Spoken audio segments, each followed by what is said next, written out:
Baik, terima kasih. Assalamualaikum warahmatullahi wabarakatuh.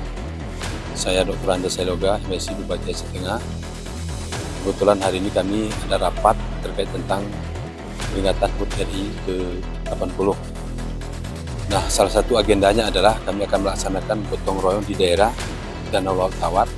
Ini bertanda bahwa ucapan terima kasih kepada para nelayan dan seluruh masyarakat di seputaran Danau Laut Tawar dan seluruh masyarakat dataran tinggi Gayo yang mendukung program revitalisasi Danau Laut Tawar. Salah satunya adalah kita harus menertibkan zonasi-zonasi. Pertama Cangkul Padang, Cangkul Dedem. Ini artinya bukan menangkap ikannya yang kita larang, tetapi alat menangkap ikannya yang harus kita sepakati sesuai dengan regulasi yang kita sepakati bersama nelayan.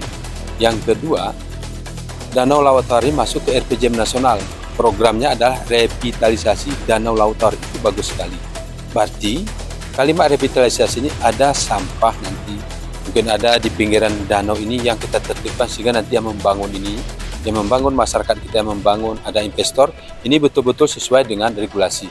Sehingga nanti penataan Danau Laut Tawar ini kita buat zona sehingga nanti semakin indah. Karena Danau Laut Tawar ini adalah kebanggaan kita di dataran tinggi Gayo.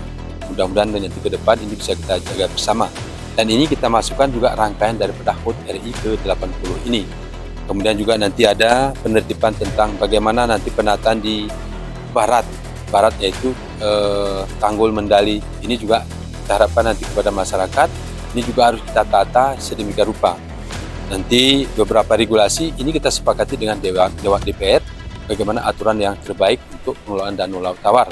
Karena ini adalah kebanggaan kita dan ini adalah pemberian Allah, sehingga nanti kita dapat mendapatkan rezeki karena kita menjaga lingkungan kita.